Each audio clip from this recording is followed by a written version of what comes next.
Salut et bienvenue à vous dans cette vidéo qui peut à mon avis s'écouter comme un podcast dans la voiture si vous êtes sur le chemin. Ça va être, c'est un petit peu préparé mais ça va être surtout improvisé. Et je vais vous parler avec mon expérience de qu'est-ce qui fait passer gagnant en trading, 5 étapes importantes. Alors, il y a plus que 5 étapes, mais pour l'aspect didactique de la chose, on va faire 5 étapes et j'étofferai en fonction. C'est pas une vidéo exhaustive, ça veut dire c'est quand vous aurez fait ces 5 étapes, c'est sûr que vous avez gagné. Mais déjà, si vous faites les 5 étapes, vous serez mieux que la plupart des gens, facilement plus que 95% des gens, puisque rien que la première étape, 95% des gens ne la passent pas. Alors autant vous dire que vous allez être bien si vous décidez de faire l'effort nécessaire pour passer gagnant durable en trading. Quand je dis gagnant durable en trading, je ne parle pas de gagner, rendre, gagner, gagner, rendre. Ce qu'on appelle le boom and bust. Et ce boom and bust, il est assez dommageable parce que il y a des gens qui vont faire des boom and bust avec des très hautes amplitudes. Ça peut être des milliers, mais ça peut être aussi des millions où les gens finalement se retrouvent millionnaires et ensuite pauvres. La fameuse Porsche ou la rue, sauf qu'ils font la Porsche et la rue. Voilà, à la mesure où tu vas gamble sur le marché, où tu vas faire du pari dégénéré, quelle que soit la taille de ta size, la compétence de garder l'argent durablement et de faire croître le capital, ça se joue au niveau de la manière d'agir sur les marchés, mais ça se joue aussi au niveau du mental, la perception de l'argent, du mérite, de l'image mentale, de votre perception de vous-même aussi, probablement de votre héritage social. Enfin bon, il y a beaucoup d'aspects. Toujours est-il que 5 étapes clés pour gagner en trading. Je vais commencer tout de suite par la première étape. Et la première étape, ça va être faire le deuil du fantasme. En fait, en trading, il y a beaucoup de fantasmes. Ça peut être le fantasme de il n'y a qu'à acheter, on va devenir tous riches. We all gonna make it. On connaissait la chanson. Si vous ne connaissez pas la chanson, vous voulez faire des cauchemars. C'est une chanson qui est sortie pendant le bear market 2022 par la sœur de Zuckerberg qui ressemble étrangement à Zuckerberg et qui chante We all gonna make it. Il y a de quoi faire des cauchemars, je peux vous le garantir. Mais il y avait déjà de quoi faire des cauchemars parce que le WAGMI, on va tous devenir riches, c'était vraiment l'hymne de 2021. C'est-à-dire c'était dans toutes les bouches, c'était normal. Souvent je dis on va pas devenir riche avec tous en main le même exact ticket de loto. Et en fait c'est par rapport à une compréhension des marchés, c'est que les gens pensent que la richesse est due sur les marchés. C'est vrai qu'il y a possibilité de faire des gains et qu'elle est due à tous si on est un petit peu patient ou voilà, on sera récompensé par nos efforts. On va tous devenir riches, copains. Voilà, toi aussi, tu as ces bagues-là, etc. Et ça, c'est de l'ordre du fantasme. Il n'y a aucune activité dans le monde qui va vous donner immensément d'argent si vous n'apportez pas de la valeur. C'est-à-dire, quelle que soit votre activité, vous générez de la valeur. Et ça peut être... cette valeur, évidemment, elle n'est peut-être pas perçue à l'extérieur, mais elle peut être perçue sur les marchés. La valeur qui fait un trader rentable, très rentable sur les marchés, c'est d'être capable de prendre des positions inconfortables quand personne ne veut les prendre. Et c'est-à-dire d'acheter quand les gens ne veulent pas acheter, vendre quand ils ne veulent pas vendre. Et inversement, là où le public se fait rétamer la plupart du temps, c'est parce qu'ils sont tous susceptibles d'acheter quand c'est confortable d'acheter, quand ils sont sûrs de leur coût, entre guillemets, mais que c'est souvent trop tard. Ou alors qu'ils vendent tous quand il ne faut pas, en panique, quand effectivement c'est trop tard. Donc, par défaut, l'être humain est programmé pour perdre. Mais pour vraiment gagner sur les marchés, il faut apporter de la compétence, il faut être bon, il faut être meilleur. Parce qu'il n'y a pas d'argent qui est fabriqué sur les marchés.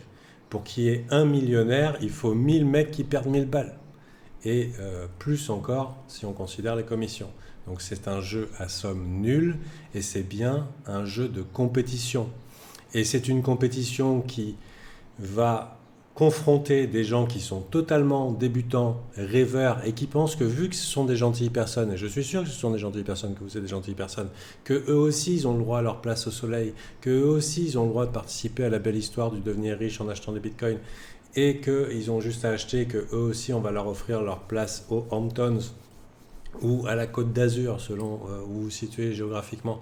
Mais malheureusement, il va falloir être bien conscient que vous êtes rentré dans une arène avec votre petit sac de sport tout neuf, vos chaussures Nike toutes neuves, mais en face de vous, vous avez du Conor McGregor, vous avez des mecs qui ont 10, 20 ans de combat dans les baskets et qui sont très contents de voir du menu frottin arriver comme vous, avec des rêves plein les yeux, pour vous en mettre plein la face. Et littéralement vous faire les poches pendant que vous baignez dans votre sang. Parce que c'est ça le trading. C'est un milieu de compétition où les non expérimentés vont être poussés à prendre des positions de merde au pire moment pour bénéficier les expérimentés qui vont être capables de prendre la contrepartie quand la majorité sera du mauvais côté du trade ou de la direction globale, etc. etc. Ce qui peut... Ça peut vous paraître, ouais mais non, c'est n'importe quoi, c'est normal. Mais bon, la question c'est est-ce que tu es riche, est-ce que ça va bien sur toi en trading, est-ce que si tu mets en doute ce que je te dis, j'ai un petit peu d'expérience, mon but c'est d'aider ici. Si tout de suite, il connaît pas, on va tous devenir riches, we're gonna make it, et vous commencez la chanson, là, et finalement ta chanson c'est la chanson de la sœur Zuckerberg, c'est ton hymne du réveil. Bon, bah ok, coupe cette vidéo et puis bon chance, comme ils disent dans Taken. Donc voilà. Donc ici, il y a vraiment un deuil du fantasme. Il va falloir être bon. Il va falloir faire des efforts. Ça suffit pas, mais il va falloir être bon. Il faut bien comprendre que vous êtes face à des level 100 ou des level 200 et vous arrivez avec votre level 2 et vos rêves plein la tête. Malheureusement, il y a beaucoup de gens sur YouTube qui eux-mêmes sont baignés dans ses propres rêves et vont vous donner l'opium pour vous faire croire que c'est comme ça que ça va se passer. Et du coup, un aveugle qui guide un aveugle, les deux tombent dans le trou. Je ne sais pas si vous connaissez l'expression, mais globalement, il y a quand même beaucoup de bruit sur YouTube. Et puis, voilà, l'influence, les sponsors, les liens de référal et tout, c'est rentable. Je veux dire, faire des vidéos YouTube dans le milieu du trading, c'est comme écrire des bouquins dans les années 80 sur le trading, c'est rentable. Tu peux gagner des sous à faire miroiter le miroir aux alouettes aux gens en leur disant que ça allait être facile. Donc chez nous, il n'y a pas de bullshit, ça va être dur, c'est tout. Ça va être dur, mais c'est difficile, mais pas impraticable. Et si on sait ce qu'on doit chercher, si on sait la direction qu'on doit prendre pour faire la différence sur le marché, qu'on fait le deuil du « ouais mais je suis gentil, on va être riche », qu'est-ce que j'avais noté aussi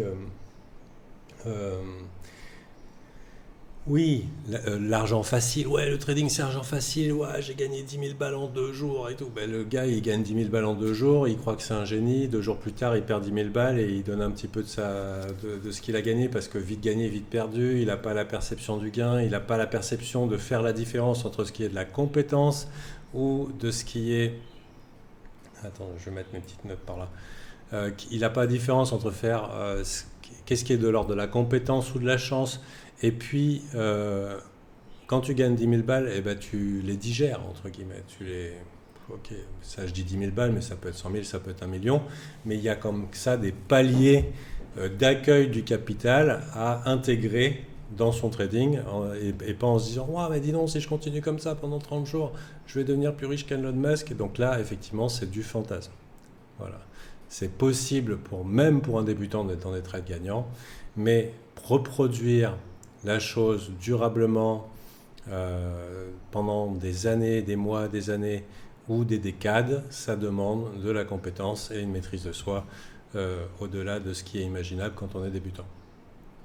Donc, la première étape, du coup, ça va être vraiment de faire le deuil du fantasme. Et aussi le coup du home run, le coup du un trade pour make it all back ou un trade pour transformer sa vie sociale. C'est des choses qui peuvent arriver. C'est des choses qui peuvent arriver, mais si vous êtes incompétent, entre guillemets, vous allez juste faire du boom and bust à haute échelle. Mais par contre, si par exemple vous êtes sérieux dans ce que vous faites et que vous buildez 10-15 ans d'expérience sur le marché, il y aura peut-être un moment où avec toute votre expérience alignée, vous pourrez prendre un trade de grande size, de grande taille, et entre guillemets, tirer la valeur de toute cette expérience parce que vous aurez votre risque complètement sur contrôle, les planètes alignées, et ce sera le moment de presser le citron. Mais quand on est débutant, arriver et dire ouais non mais je vais prendre un raccourci et tout ce qu'il dit sur le trading c'est des conneries, moi il y a Popol en un trade, il est devenu riche et tout. Repensez un petit peu à tous ces mecs qui ont gagné l'auto, qui sont repassés par la case pauvreté. La richesse, ou en tout cas faire grossir le capital, c'est une compétence en soi, et il vaut mieux que ça soit lentement mais sûrement avec des fondations solides. Par exemple, ça aurait été une catastrophe pour moi d'avoir make it les premiers mois où j'aurais été en trading. Alors ça aurait été...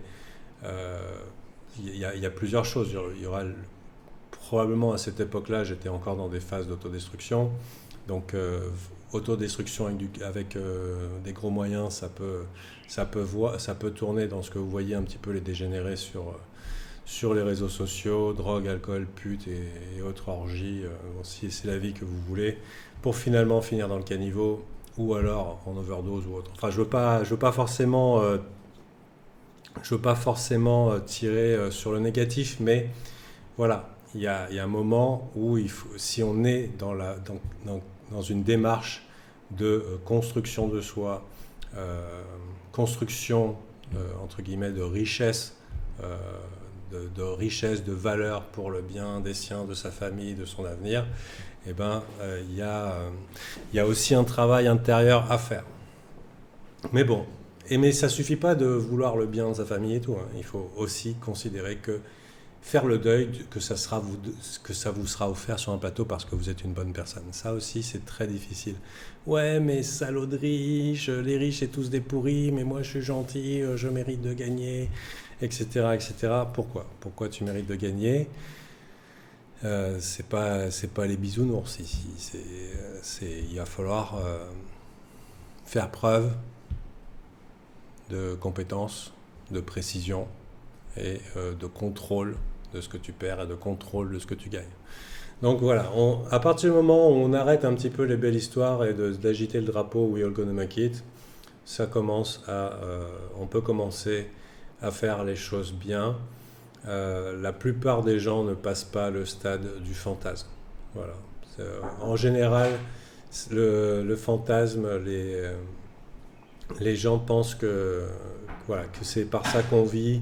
C'est aussi une des raisons pour laquelle la crypto est populaire, que les gens restent longtemps dedans parce qu'ils sont alimentés par des rêves qui n'arrivent pas à se détacher. Et du coup, ils ne font pas faire les démarches nécessaires. Même, ils se sont mis en tête que, pourquoi faire plus d'efforts, on va juste hold, c'est trop dur. Donc du coup, ils ne restent que baignés dans le fantasme. Et ils ne vont pas rentrer dans l'étape la plus importante qui est de faire le deuil de ça et de passer par l'autre étape, il va falloir que je développe des compétences. Il va falloir que je justifie que je gagne sur les marchés. Il va falloir que je trouve une raison de gagner sur le marché. Il va falloir que je torde le bras au marché pour qu'il me donne l'argent que je veux. Et pour cela, ça va être une deuxième étape, ça va être déjà de comprendre le marché. Et ça veut dire de comprendre ce qui se passe, de comprendre les acteurs derrière, de comprendre des mécanismes de marché. Et c'est là qu'on va commencer pour une deuxième phase à ceux qui vont aller dans le côté de l'apprentissage de l'analyse technique ou l'analyse fondamentale, ou en tout cas des gens qui vont essayer de comprendre ce qui se passe et disons ils vont essayer de rationaliser leur approche du marché. Et ça, c'est un lot qui est encore assez commun. Il y a beaucoup de gens qui le font. Il y a 60-70% des gens qui le font. Vu que maintenant YouTube est large en contenu, que ce soit en analyse technique, en analyse fondamentale, et les gens sont passionnés, motivés par leur fantasme, et du coup, c'est l'étape entre guillemets. C'est pas forcément de la compréhension du marché parce que mais disons, ont un petit peu de culture. Diront, ok, je vais essayer de prédire le marché. Et du coup, c'est la subtilité. C'est-à-dire qu'il va falloir comprendre le marché et pas le prédire. Et ça, c'est la subtilité de cette deuxième étape.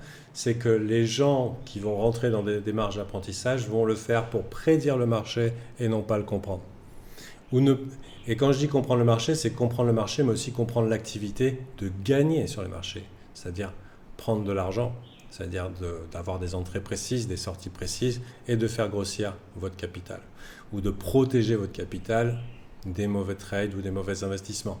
Donc là, je parle de l'étape d'apprentissage, mais d'apprentissage qui fait aussi le deuil d'une fausse croyance qui est celle de la prédiction des marchés. Et la prédiction des marchés, c'est vraiment le fantasme, la croyance ultime et qui touche 95-98% et même parmi les traders actifs. J'ai vu des traders actifs dire que ouais, si tu prévois pas le marché avec l'analyse technique, c'est que tu es un mauvais trader, ce genre de truc, et que tu gagnes 95% du temps.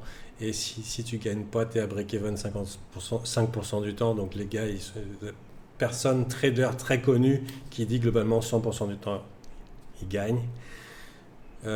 Du coup, c'est des choses. Et là, je parle de gens qui ont 10-20 ans de métier. Donc la prédiction du marché, c'est aussi un fantasme à éliminer parce que ça n'existe pas. Pour prédire le marché, il faut être voyant, littéralement. Je ne dis pas qu'il n'y a pas des patterns ou qu'il n'y a pas des choses qui sont plus probables d'arriver que d'autres, mais les acteurs qui avaient sur le marché, sur les millions, milliers, dizaines de millions d'acteurs qui avaient un moment T, avec un climat particulier, avec un contexte particulier, à une heure particulière, ces millions d'acteurs ne sont pas les mêmes que ceux d'aujourd'hui, donc ce n'est pas exactement les mêmes conditions, donc ce n'est pas une certitude que ça se reproduise exactement pareil, les personnes ayant changé ou n'étant pas les mêmes. Il y a des patterns qu'on peut reconnaître et qu'on peut reconnaître via l'analyse technique, mais la différence ici que je veux vous dire, c'est que la différence c'est comprendre les marchés, mettre de la structure dans notre approche des marchés, mais ne pas prédire le marché en disant ok, c'est ça qui va se passer ou c'est ça qui doit se passer. Et c'est un petit peu, mais plutôt penser du coup en probabilité. Dire ok, il y a 50-60% de chances que ça se passe de cette façon. 60% de chances, c'est énorme. C'est une très bonne probabilité de prendre une décision. Bien plus que les casinos contre leurs clients. Ils n'ont pas besoin de 60% pour gagner de l'argent sur les casinos. Ce n'est pas autant qu'ils prennent, par exemple, à la roulette. Eux, ils se contentent de 1% d'alpha sur le marché, enfin d'alpha sur leur casino ou d'un petit avantage probable. Donc, considérez bien qu'il y a des patterns ou des situations qui vous donnent un avantage probable de 50 à 60 ou 65%, et c'est très bien pour agir sur le marché. Il y a même des fois la possibilité, à partir du moment où on pense en probabilité, où on peut gagner moins souvent que la moitié du temps, mais gagner beaucoup plus. Par exemple, Paul Tudor Jones va prendre que des plays à haute probabilité et avec un risque-récompense de 5 pour 1. Donc Paul Tudor Jones, c'est un des meilleurs gestionnaire de fonds qui existe, un des meilleurs traders de notre époque. Donc ça, c'est pour vous dire que à partir du moment où on insère de la probabilité, on insère du fait que ah bah dis donc, on peut perdre. Ça veut dire qu'on insère le fait qu'on doit gérer son risque et protéger son capital parce que tout peut arriver. Donc pensez en probabilité, comprendre le marché, que tout ce qui est de l'ordre, peut-être vous êtes dans l'étape où vous recueillez des informations, où vous essayez d'apprendre le trading. Mais pour pouvoir faire l'étape nécessaire que la majorité des gens ne feront pas et ce qu'ils les mettent dedans, c'est de penser tout ce que vous avez appris dans une approche probable et non dans une approche prédictive. Si vous pensez que vous devez prévoir le futur, ça veut dire qu'à chaque fois que vous ne prévoyez pas, vous vous battez la poitrine en disant ah, « je suis nul, je n'ai pas prévu le futur ». Ah ah ah. Ben oui, parce que qui a ce super pouvoir? Et malheureusement, sur YouTube ou sur les réseaux d'influence, les gens ont tendance à mettre l'emphase sur leur crédibilité quand ils ont prédit quelque chose. Tout ça, c'est du bullshit. hein. Moi, en tant que day trader, plusieurs trades par jour, il y en a plein que je perds, il y en a quelques-uns que je gagne, et puis ça suffit, entre guillemets. Pour des swing traders, c'est pareil. Day traders, swing traders, scalpers, je connais des scalpers qui font 4000 balles par jour, et il y a plus de 50% de leurs trades qui sont perdants, et je parle de centaines de trades.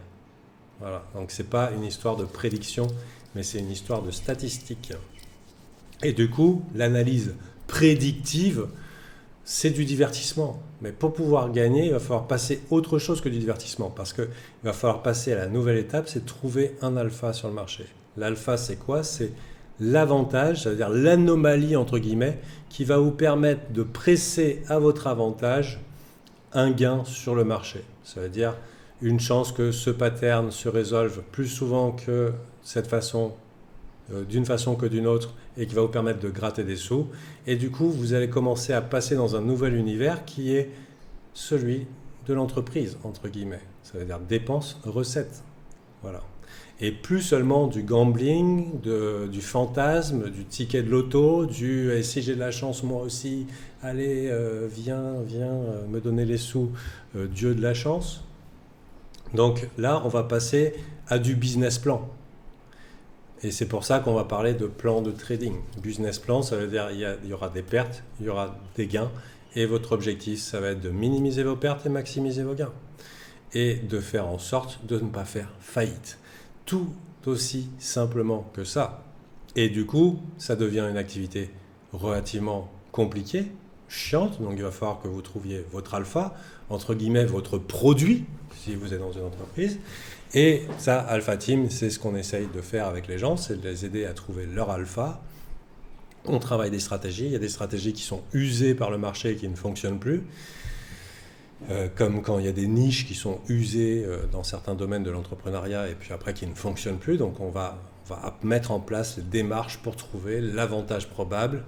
Il y a certains qui gardent pour eux pour que ça dure plus longtemps. Il y en a qui sont transmis. Il y en a qui sont tellement inconfortables qu'elles durent pendant longtemps. Il y en a où l'avantage il est trop petit pour que le marché se fasse chier à l'éliminer.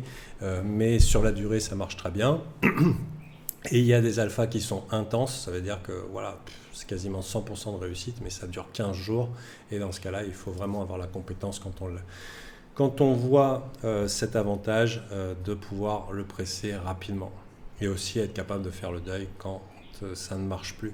Donc tout ça c'est une réalité. Donc du coup, pensez... Et là, je vous ai emmené... Voilà, vous avez senti le switch.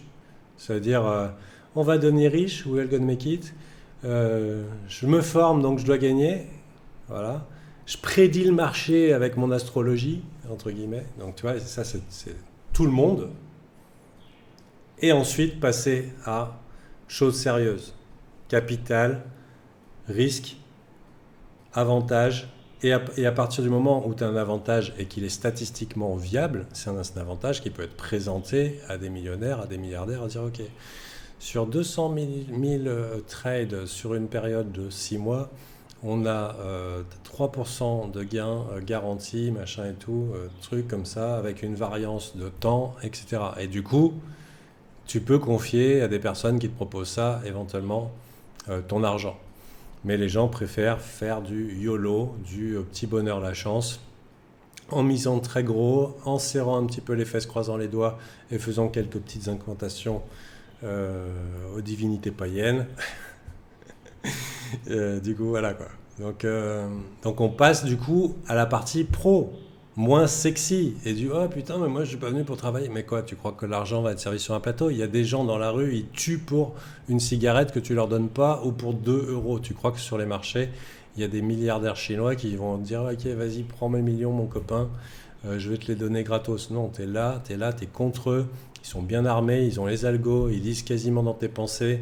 Ils ont les données en temps réel, traitées par intelligence artificielle. Ils savent où sont tes stops, où sont tes liquidations, quand tu changes d'avis, quand tu es en train de douter, quand tu dors.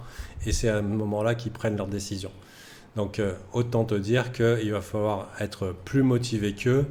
Et tes 15 secondes de temps de cerveau disponible que tu as construit à force de regarder des heures de TikTok par jour, ils ne feront pas vraiment le poids par rapport à des mecs qui fonctionne à des râles avec des armées, des armées de Chinois enchaînées dans des, enchaînées dans des stades. Donc, à coup de fouet. Je ne sais pas si c'est ce qui se passe. Mais en tout cas, sachez que vous êtes forcément moins compétitif, vous avez moins à perdre, il y a beaucoup moins d'enjeux pour vous que pour certaines personnes. Et ils sont clairement beaucoup mieux armés que vous et probablement bien plus malhonnêtes que vous. Donc, il va falloir trouver cet alpha. Et ça va être une démarche qui va se prendre sous la forme d'un plan.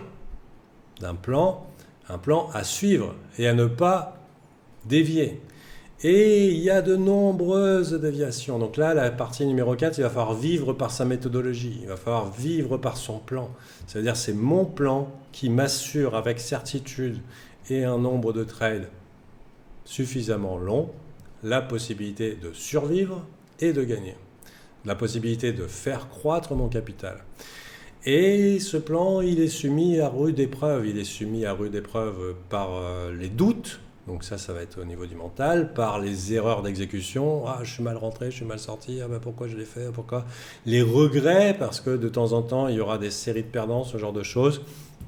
Et tout ce qui peut faire douter dans l'exécution du plan. Et finalement, on revient à un trading chaotique de débutants, à faire un petit peu n'importe quoi et à continuer à se réfugier dans la chance, la prédiction du futur, le moi aussi je mérite et tout ça. Donc toute la partie fantasme et du coup l'irresponsabilité de l'activité.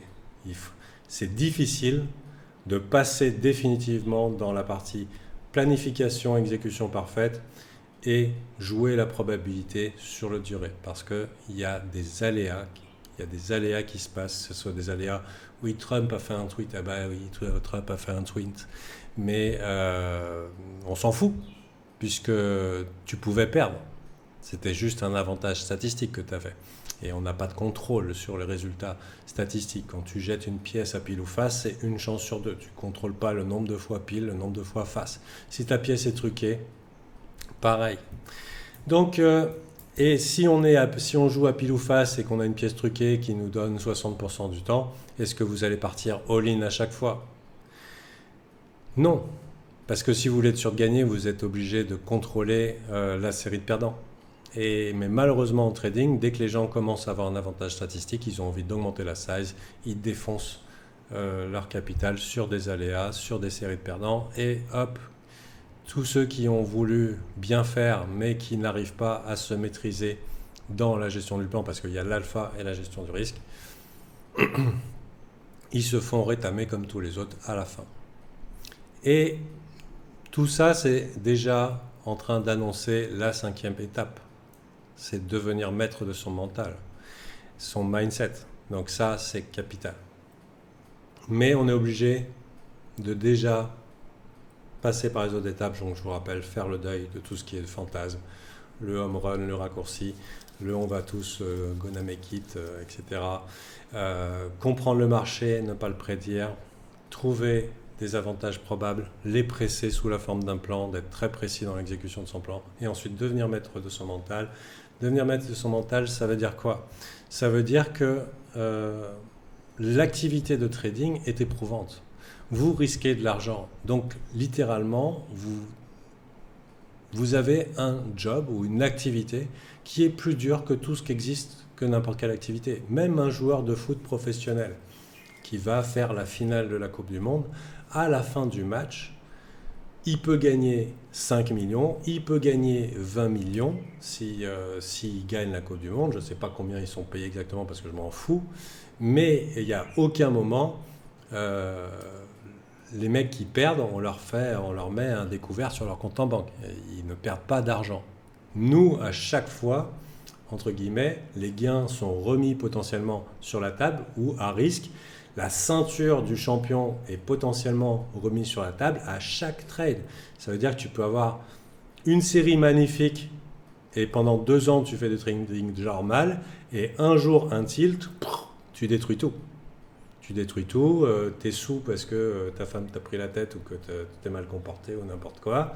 Et puis autodestruction en un jour, une demi-journée, machin et tout. C'est complètement possible. Il n'y a pas de garde-fou.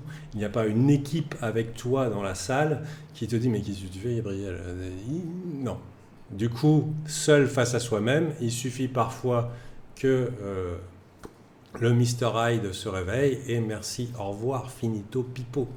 Et du coup, la maîtrise de son mental. La maîtrise de son mental, c'est très large et c'est un aspect majeur d'Alpha Team avec tous les vendredis, 1 heure liée à ça. Avec plusieurs aspects. Le mental nécessaire pour traverser ces étapes, évidemment pour les débutants, ils ont à traverser les étapes que je vous ai citées ici, mais aussi pour maintenir l'exécution parfaite du plan, pourquoi j'appuie pas sur le bouton, pourquoi je rentre tard, pourquoi je suis pas, pourquoi machin et tout, pourquoi je rends l'argent, pourquoi et tout plein de choses, et aussi parfois des choses qui paraissent injustes. Oh là là, il y a eu un rug pull, il y a eu une mauvaise news, oh là là, j'ai perdu tout mon capital sur une arnaque et machin. Et du coup, blessure émotionnelle et des fois des traumas, incapacité à reprendre l'activité normale, etc. Il y a énormément de travail à faire, et ça, je vous parle que des trucs que tout le monde connaît, la FOMO, la panique, tout ça. Mais ne serait-ce que l'exercice de mettre en place une fondation mentale stable pour que tous les jours, vous puissiez vous reposer sur la meilleure version de vous-même au moment d'exécuter sur les marchés. Et pas dire « Ah non, non, mais aujourd'hui je prends des trades, mais je suis trop dans le regret de ce qui s'est passé hier, ah, j'ai mal au bide et machin. » Donc du coup, un vrai travail de maîtrise mentale. Et ça, c'est si vous avez survécu. Non seulement il faut faire cette démarche de maîtrise mentale pour survivre, ce que la plupart ne feront jamais, mais en plus de ça, il va falloir le faire pendant l'activité, il va falloir y aller, il va falloir développer tout le temps, jusqu'à finalement penser comme un ovni. La FOMO, plus jamais. La panique, voilà, ce genre de choses. La capacité, un trauma, combien de temps? Je me rappelle quand j'ai commencé dans l'activité, quand j'avais des séries de perdants, j'étais en PLS pendant des semaines, des mois, avec des sentiments de burn-out prolongé, incapacité d'agir, parce que justement j'étais en conflit avec mes fantasmes, un genre de deuil, de tristesse, qui sont pas « ouais mais j'y arrive pas », ce genre de trucs, etc. Et maintenant quand j'ai vraiment un coup dur, j'ai des processus qui font qu'en 1 heure, le temps de faire la démarche, j'arrive à revenir sur un bon état mental qui me permet de prendre le travail du jour. Et du coup, ça, c'est des choses qui ne sont pas enseignées, voilà. Moi, personnellement, j'ai bien compris que j'ai dû, dans mon activité, beaucoup me regarder le nombril, à défaut de trouver des vraies guidances chez des gens qui faisaient semblant ou qui donnaient aux gens ce qu'ils avaient envie d'entendre. Voilà, donc la réalité du trader, la réalité de la maîtrise mentale fait qu'à la fin, vous pensez comme un putain d'ovni, quoi. Vous êtes un extraterrestre. Et c'est très bien, parce que ça peut vous aider dans beaucoup de domaines de votre vie. La gestion émotionnelle, ça peut vous aider dans beaucoup de domaines de votre vie. Donc 5 étapes ici, j'espère que ça vous a plu, ça vous a aidé. Si vous voulez abandonner un peu le bullshit général et dire ok, est-ce que je pourrais pas faire une démarche avec une équipe qui pourrait m'aider à traverser ces 5 étapes? Eh bien, Alpha Team est là au meilleur prix, puisqu'on a amplement diminué, on a une offre spéciale, on a amplement diminué le prix de l'abonnement, on est actuellement à 67 € par mois, sans engagement, 30 jours satisfait ou remboursé, vous m'envoyez un petit message sur le Discord, remboursé, je suis pas satisfait, ok, pas de problème, qu'est-ce qu'on s'en fiche, je veux dire ça, c'est 67 balles, et vous venez, et en général, les gens restent. Voilà, ils restent parce qu'ils trouvent ce qu'ils sont venus chercher, c'est-à-dire la possibilité d'accéder à leurs rêves en ayant une démarche sans bullshit, où on va aller chercher l'alpha et devenir la personne que vous devez devenir pour finalement accomplir vos rêves. Ça sera long, chiant, difficile, mais c'est la seule manière d'y arriver. En tout cas, de mon expérience. Sur ce, donc voilà, je vous attends peut-être, vous, les futurs membres alpha, le lien au descriptif de la vidéo. Comme je vous ai dit, sans engagement. Donc il y a des lives tous les jours. plus du contenu pédagogique, plus Thomas et moi qui sommes disponibles en message privé, dans le chat. L'équipe Alpha Team qui n'est vraiment pas jugeante et qui est toujours là pour aider, pour donner aussi son expérience, parce que la plupart des gens, ils ont maintenant 3 à 4 ans d'ancienneté, ça fait longtemps que le service existe. C'est un espace qu'on va appeler safe, c'est-à-dire bienveillant. Sur ce, si la vidéo vous a plu, petit like, partage, je vous encourage à méditer dessus. J'ai essayé d'apporter quelque chose qui peut vraiment faire la différence pour vous, d'essayer de faire le switch en ce qui vous concerne pour la suite de votre aventure sur les marchés. Donc là, je parle essentiellement des cryptos, mais c'est valable sur tous les marchés. Allez, bye.